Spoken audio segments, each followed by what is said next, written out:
Welcome to the Selling from the Heart podcast on the Salescast Network. You've joined a global movement of sales professionals who are dedicated to being authentic and building trust. We call it Selling from the Heart. Together, we are on a mission to bring sincerity and substance to the sales profession we all love. Get ready to be inspired and equipped as we join our hosts, Larry Levine and Darrell Amy.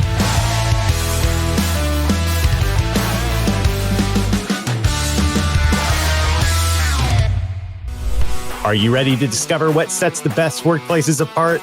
We are so proud to introduce Culture from the Heart, our newest show. We'll be diving into conversations with the CEOs of heart-centered companies, leaders who built cultures that inspire and thrive.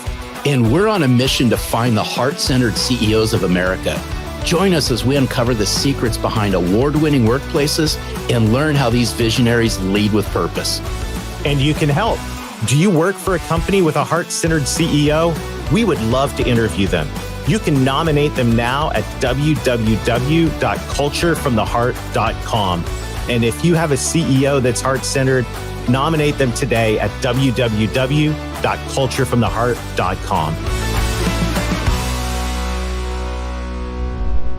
Hello, and welcome back to the Selling from the Heart podcast. Your co-host, Darrell Amy, here today with Larry Levine. What's going on, Larry? Hey, first of all, great seeing you. What isn't going on? We have a lot to talk about today, Mr. Darrell Amy. Yeah, get ready to experience David Priemer. You're going to really love this conversation. And we got so many fun things going on. But today's shout out is extra special. And Larry, this one's going to be fun. It sure is. And for all the listeners out there, you know, a big part of Selling from the Heart is our ability to serve. And I really believe you need to serve out in the community. This shout out it's near and dear to me. It's to my whole entire Kiwanis group in the city that I live in Thousand Oaks, California. I appreciate you because you've changed my life over the last 15 years.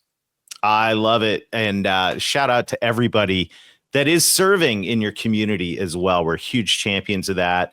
And Larry, I love the way that week after week, month after month, as long as I've known you, you've been engaged with that group. So much fun, and absolute shout out to all our Kiwanians listening in all over the world. Well, today's guest is a repeat guest, David Priemer, the brilliant mind behind Cerebral Selling. Known as the sales professor, David blends the rigor of science with the power of empathy to transform how we think about selling. As a former VP of commercial sales at Salesforce, a best-selling author, and an adjunct lecturer at leading universities, David's ideas have been featured in the Harvard Business Review, Forbes, Entrepreneur, and Inc. magazine. From starting his career as a research scientist to leading high-growth sales teams, David discovered that the key to winning in today's distracted, choice-saturated, chaotic market isn't just about tactics. It's about changing the way we connect with buyers. His books, Sell the Way You Buy and The Sales Leader They Need, have inspired a generation of authentic sellers who aim not just to hit the numbers, but to truly win hearts and minds. And he is here today to win our hearts and minds as well. David, welcome back to Selling from the Heart. It is so good to be with you. I'm still hung up on this intro video that you did. Like, it's like a WWE wrestler, like walking into the arena. There you go. I need a video like that in my life. Maybe, when I empty the dishwasher or just something that, just to pump me up. I love it. See, this is what happens. This is what happens when you come hang out with us at Selling from the Heart, David. Oh, yeah. That's right. Hey, it's all about the experience. And by the way, if I had a video like that, I might empty the dishwasher more. Things would go a lot better for me. Hey, so we get started. You know the question that every guest on the Selling from the Heart podcast answers, David, and we've heard your answer before. I'm looking forward to it again today. What does it mean to you to sell from the heart? Well, it's funny. So I didn't prepare in terms of like comparing my first answer to this answer. So we'll review the tape after the fact. But, I still believe that selling from the heart means this element of authenticity. I always talk about this idea of like conviction and authenticity, and that customers can tell whether you believe in what you're selling and what you're saying, what you're doing, whether you believe or not. Your customers can tell, right? Especially in a world where we're so starved in many ways for authenticity. It's something that we actually look for. So I still believe selling from the heart is still selling with humanity, authenticity, because again, whether you believe or you don't, your customers can tell. Hey, I am so glad, David, you brought this up. And I've always said it's like the sixth sense. People sense all of this stuff. And somehow salespeople think, it's not going to happen. They're not going to call me out on the carpet. Believe me, people. Some may tell you, some may not. It's the silent things. And I think that's what you're alluding to, David. 100%. And it manifests in different ways. Even when you ask me like, oh, so what do you do? And I'm a salesperson, I tell you, and there's kind of like it just kind of falls flat. And I can kind of tell as a seller, like it feeds into those experiences as well. But I'll tell you, one of the biggest problems that I see, especially now, is that as the number of solutions in every category continues to explode, as they get more and more specific, oh, we have an AI platform that does this or does that. What happens is we end up enabling our teams to go really deep on the product, right? Like when someone's, so what do you do? Like we go really deep on the product. And to be honest, like our customers don't really care that much about what the product does. And so in many ways as a seller, like it erodes our natural sense of authenticity because we go out there thinking, oh, we're going to win. All we have to do is talk about how great our product or service is.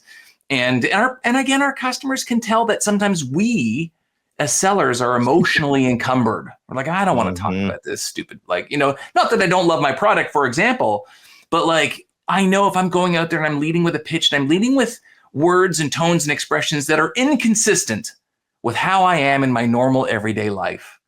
And people can absolutely pick up on that. That's so true. And you're right about the landscape shifting. And I think there's, we all want to pretend that we've got the best product, the best service, the best whatever, because that's, I hope you believe that you do. And we all want to say we're AI enabled and all of that stuff. Well, I think what we want to talk about today is AE. And instead of artificial intelligence, let's think about an authentic experience. We've got a new acronym to bring into the conversation. It's Selling from the Heart. We've believed for a long time that inspirational experience is core to building trust. It's one of the 4 pillars of the trust formula in Larry's latest book, Selling in a Post-Trust World, on sale at Barnes & Noble and retailers near you, along with grab a copy of David's book as well. But seriously, inspirational experience is such, I think it's maybe the most overlooked, underused, massive potential differentiator out there. It's that experience that we provide to our prospects and customers. What say you, David? Well, 100%. I'm a big fan of this mantra of like the experience is the product. It doesn't matter really what you sell, but the experience that you create for your customer during the buying process, and actually, in the post-sale process, that is really what they're buying.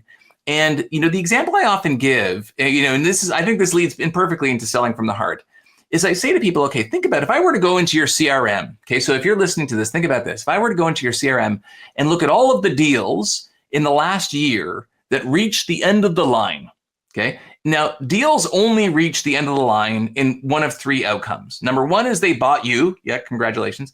Number 2 is they bought someone else, they built it themselves. They solved the solution another way. They solved the problem another way. Or number 3 is they did nothing, which sometimes that makes sense. We should probably just do nothing and wait. So here's my question. If you were to look, and so I want you to, if you're listening to this, I want you to think about it. But, Larry and Darrell, I want you to think about what the answer that you would give for this is. If I were to audit all of those opportunities that reach the end of the line and ask myself the question, what percentage of the time did the customer end up doing objectively, the best thing for them? How often would you say? Meaning, so when they bought your product, that was the best thing for them. When they bought the other solution, let's just assume you don't care about your product. Maybe the other solution was actually better for them or doing nothing. You know what, that was the best thing for them. What percentage of the time would you say that customers actually do the best thing for them? Well, based on this, Darrell, I think David's setting us up on this one. So I'm going south of 50%.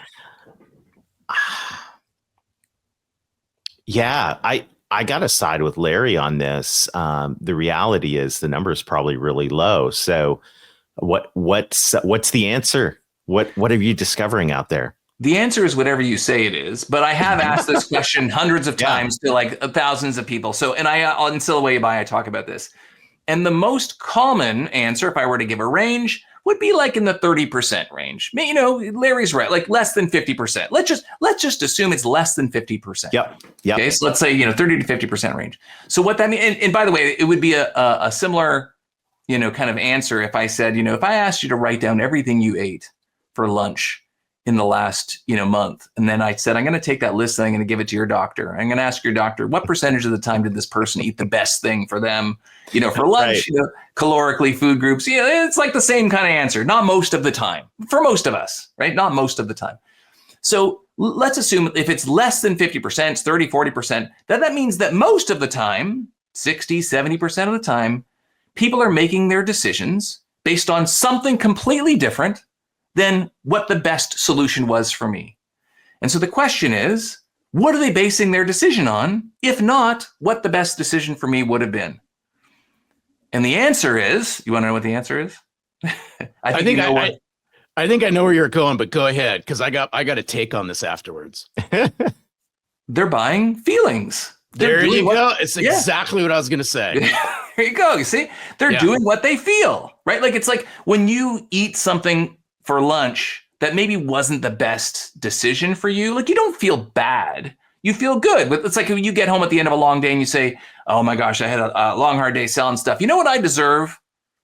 And then you fill in that blank with something that's generally not good for you, but you don't feel bad about it, right? It's what you feel in the moment. So I talk to my clients about this and I say, hey, look, so like you've proved to yourself that most of the time you are, the best product does not win. But 100% of the time, people do what they feel. So why are we not leaning more heavily into, and by the way, like, again, I'm like a research scientist. I 20 years in the sales trenches. I did 4 startups. They all were acquired. I was in Salesforce for 5 years. I love the hardcore sales motion. Don't get me wrong, right? But when you take a step back and you ask yourself, what are people actually buying? It's feelings, right? Like and it's funny, like I have these conversations now, like I work with tons of tech companies. Salesforce is a client of mine still as well. And I think about like when I talk to people and I say, like, when people are buying, let's say a market leader, what are they buying? You're in the Gartner Magic Quadrant, you're in the top right-hand corner. Does that mean you actually have the best solution? Yeah, not necessarily, right? But it means that when I buy you, I get the feeling of buying the market leader, right? Like that's the feeling I'm buying. When I buy a product from a small, scrappy startup, I'm buying that like feeling of agility, of like working with that company, right? And when I make my my purchasing decision based on the experience I have with your company, I'm like, you know what? Maybe your product is better. Maybe it's worse. I don't know. But you know what? I really liked working with you guys on this. Like I always felt like you always came to the calls prepared. You had really good insights. You made it easy for me to sell this thing internally. I'm going to go with you. And I'll tell you, like I have, like big company clients, like even like think about like Salesforce, for example. Why would a small startup buy from Salesforce? You would think on one hand, okay, like it's good software, but it's also expensive compared to like, maybe I can get a cheaper solution somewhere else that actually probably just serves the need. But I've had clients and certainly customers in this kind of, mindset that have said, we buy expensive software, even as a startup, as a signaling mechanism to our investors and board of directors to say, look at us, we're buying big kid software, we're serious, we're in it for the long haul, and we are willing to pay money, for these kinds of things. And when I say kinds of things, like the feeling that we get, I was just describing this to a friend of mine today. It's like, and I'm totally stealing this from one of my favorite thought leaders. His name is Rory Sutherland. He's the vice chairman of Ogilvy, which is a global marketing firm. He's based in the UK. He's done lots of TED Talks. Anyways, I love his stuff. And he talks about wine. He's like, wine is really just a signaling mechanism. When you buy someone, wine, it's a signaling mechanism for how much you paid and a measure of hospitality. So, Darrell closed the biggest deal of his career. I get him a bottle of, $80 champagne. Oh, it's like Wednesday night, just sitting at home and watching a movie. That's a $20 bottle of wine. You know what I'm saying? Like, so we spend money on wine as a signaling mechanism. And I also believe that from a sales perspective, we vote with our dollars in many cases as a signaling mechanism to the feelings that we bought when we bought that product. Okay, so I still got to go down this road. I'm so glad you brought up wine. We could flip this whole podcast and just talk about wine for the rest of the time, but wrong show, Larry. Wrong show. I want to continue down this feelings road for a second, because I get what you're throwing down, but I want you to speak to the leaders and the executives that are out there going, you know what? I get it, but come on, David. You're telling me that feelings matter. And my salespeople got to get, I'm putting air quotes around this. I'm just so we can go down this road. So you're saying that my salespeople got to get touchy-feely, right? Type thing. Expound on that, because I really believe this is where increased revenue and profit comes from, is how you make somebody feel. But you got to go down this road for those that are the Debbie Doubters or Donald Doubters listening to this. Oh, yeah. No, you know what? When I say touchy-feely, or when you say touchy-feely, I'm not saying I have to be like super nice and appeal to your emotional side. I totally get it. But I'll give you an example. So one of the things I talk a lot about is this concept of like the unknown, unspoken, or hidden insights. Meaning when we try to sell things to our customers, there's things that they don't know. There are problems that they're experiencing that they're not even aware of, right? So for example, I was just working with a client, and what they said is like, we can help automate some of the things that a company does. And, Larry, Darrell, we can take this process that you run, and it usually takes you 2 months. We can take it down to 2 weeks, right? And one of the questions I asked this client was, I said, when you talk to your clients about this 2 month to 2 week transformation, do they know that the thing that they're spending 2 months on can actually just be 2 weeks worth of work? Or, or like, do they know that it could be faster and they're just not capitalizing on it? Or do they think that 2 months is normal? And they said, yeah, like a lot of times they think that whatever they're doing today is normal.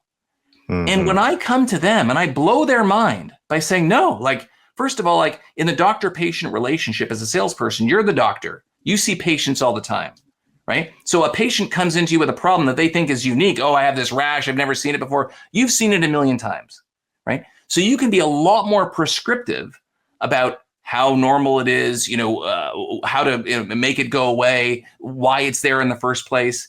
And doing all that for the patient makes them feel comfortable. It makes them feel that like you're the kind of doctor that I want to talk to, because every time I come to you, it's like, you're so calm, you blow my mind with all these great insights and so on. So I say, like, even like, let's just take AI as an example.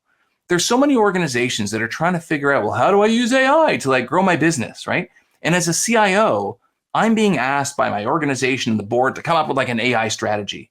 But I hear AI all over the place. I don't know what the hell I'm supposed to use this thing for, right? And this is an example of like an unspoken challenge or fear that a lot of salespeople encounter. That CIO is never necessarily going to tell you, hey, look, I don't know what I'm doing and I really need some guidance. But as a salesperson that comes in and recognizes that this is often like an unspoken challenge, that like if I ask someone what their problems are, they're not going to tell me, because it's like, it's either embarrassing, it's confidential, or you're just not even aware of it.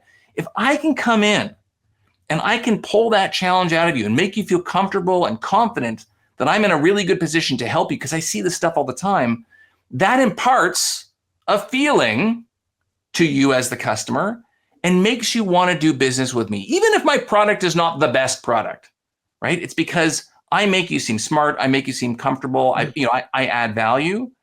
That's the feeling when you're buying. It's like if you went into a Best Buy to buy a TV and you asked the salesperson, well, what's the difference between the Sony and the Samsung TV? And all they did was they read the little cards that were like underneath the TV, where it's like, oh, this many megahertz. That like, I'm not an idiot. I could have done that. That's what so many salespeople do. It's just, they're just reading the little cards, right? Versus the adding of the unspoken value. That's what creates the feeling and the affinity. At the end of the day, that's what people are buying.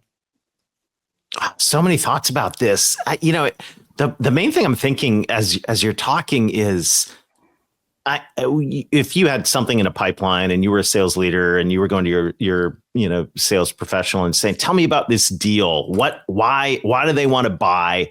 We would expect, a list of all the reasons, all the cerebral reasons that they, want to purchase this, which is good. I think we should understand that for sure. However, what if we also followed up with a question of what feelings is this person wanting to have upon committing to this? And to almost with as much rigor or more even to say, okay, yeah, here's their criteria, here's their goals, here's their, gaps, here's what they want to achieve. But really understanding that at the end of the day, the feeling is going to be the most important. What if we brought that to the surface in all of our deals? I can only imagine the transformation in the way we think about how we approach that and the importance of the experience. So I'm having a moment here, David, but thank you. I'm feeling something. I'm really feeling this. I just want to say that I think like we should be able to itemize the desired feeling outcomes of every deal. Well, I'm so glad you mentioned this, and thank you for full screening me. I know if you're listening to this, just audio wise, you're not gonna see what I'm about to show you, but I do want to throw something up here just so you can see it if you're watching this on YouTube, but you'll still get it. So not to worry if you don't. Exactly, Darrell, what you just described, I call this, if you can see this, I call this full spectrum selling, which is I ask people like, why would a customer buy your product or service? Right. And I say, like, imagine each of these marbles. I have on the screen, I have a bunch of multicolored marbles. And I say, like, imagine each of these marbles is a reason why people buy your stuff. And there's like what I call reason A, which is like the main thing that you usually say when someone says, why would you buy this? It's like, look, if we all do sales training, we do like speaking engagements and so on.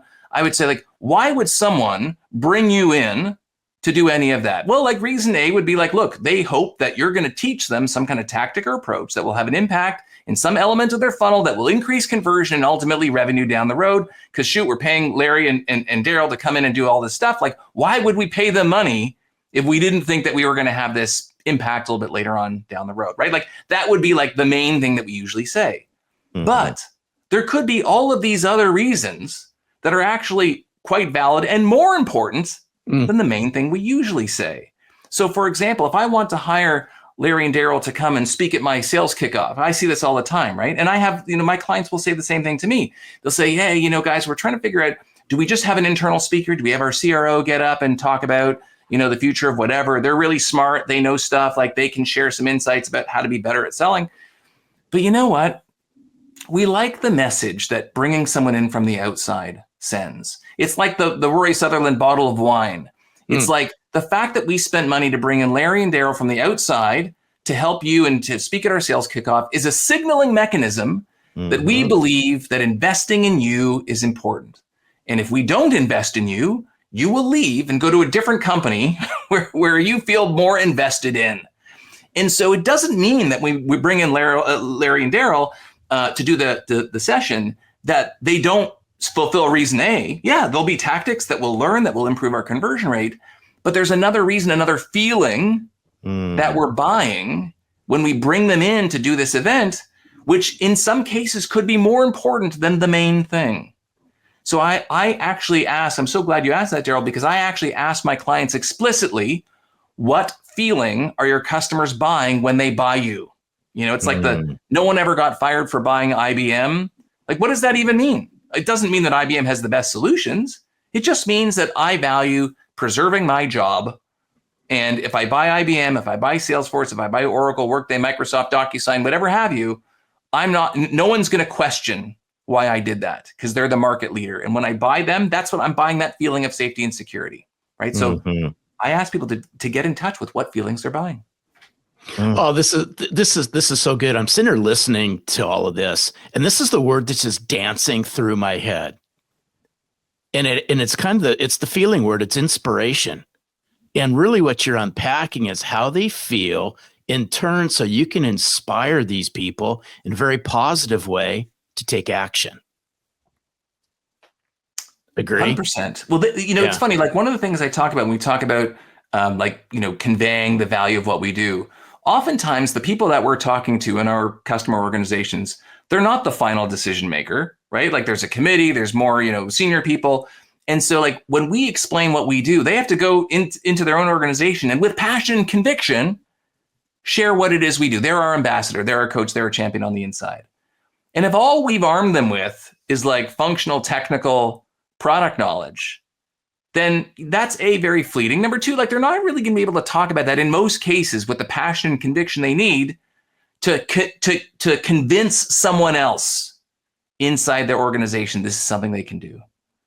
So, imagine, if I was the buyer and all of a sudden I came to you as my senior leadership team and said, oh my gosh, guys, like I just spoke to Larry and Darrell at Selling from the Heart and they blew me away. I mean, we talked about this, even just my enthusiasm would be enough, like, or be a huge feather in the cap of convincing you that how important this was, right? So being able to impart some of your passion and conviction is important, but then also helping your customer be in tune with the feelings that they're buying as well. Because, oftentimes we don't connect the emotional response or the response that we have to a product or service with the detailed feelings that they're buying. You just know that I love working with Larry and Darrell because every time I talk to them, I come away with just, great insights.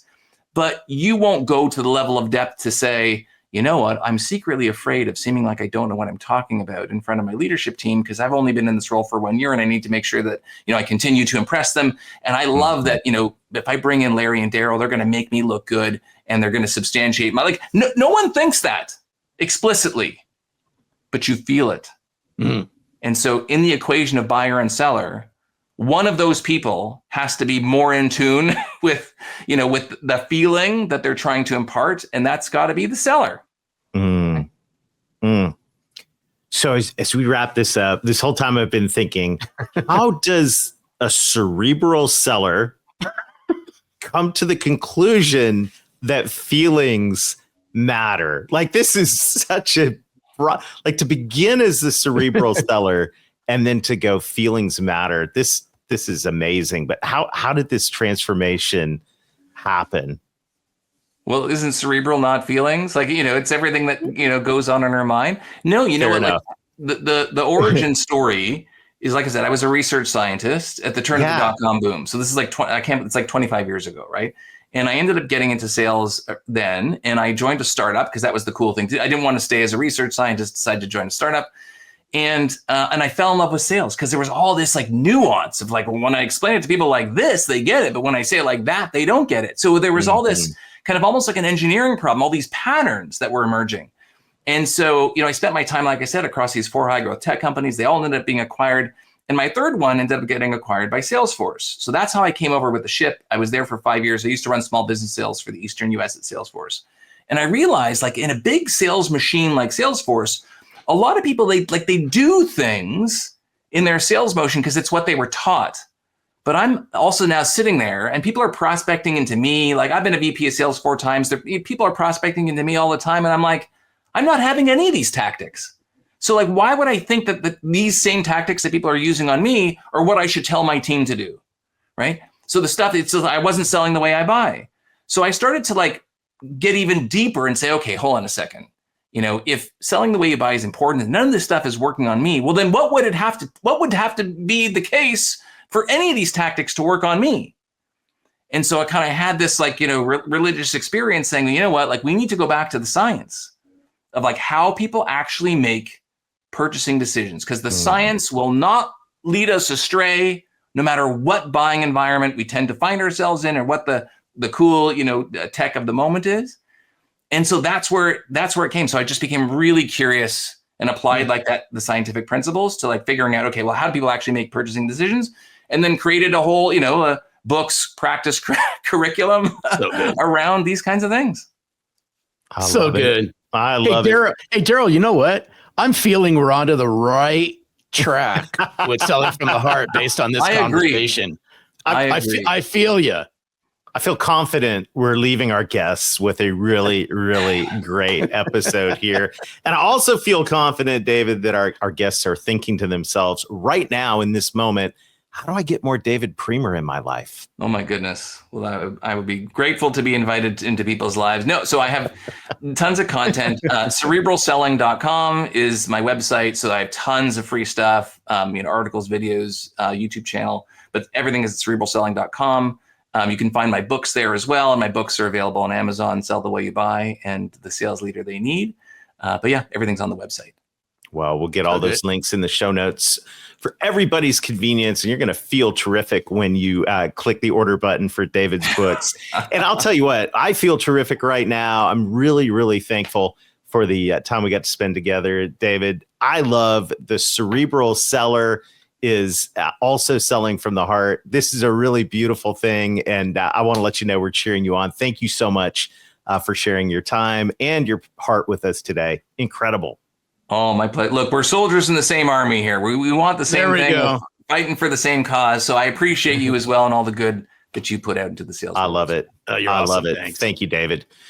Wow, Larry, I just that was a really profound conversation. And to me, that thought about what are the feelings that your buyers want to have. Some of that is reading between the lines. Some of that's asking. To me, this is a really profound thing for everyone to go back through even their pipelines right now and go, what feelings do each one of these buyers want to have? And how can we deliver those? This is such a profound and simple thing to unpack on this. I love it at the beginning. David said 30% bought the right thing. 100% bought what made them feel good. Very, very powerful insight. Absolutely. And here's what I would encourage everybody just to give some thought to, or now keep this right at the forefront. Think of all the salespeople, all the companies out there that your clients or future clients are engaging with. You're not the only show, but how are you making them feel? And I double dog dare you to even go and ask. Yeah. And just ask, absolutely. Hey, I'm just curious. How do you feel most of the time when you engage with people just like me? Now, keep in mind, you're just going to have to take the dose however you take the dose, but you're going to unpack a lot of stuff that's going to help you position yourself to make them feel better about you. I love it. Well, thank you for joining us today. We've got a great roster of guests coming up throughout the summer. So make sure to like and subscribe. Thank you to everybody that's leaving a review on this show. It helps us spread this word about authenticity and trust right here in this sales profession. We all love. Till next time, keep being genuine, keep being authentic, keep building trust. Consider your client and prospects' feelings, and most of all, sell from the heart.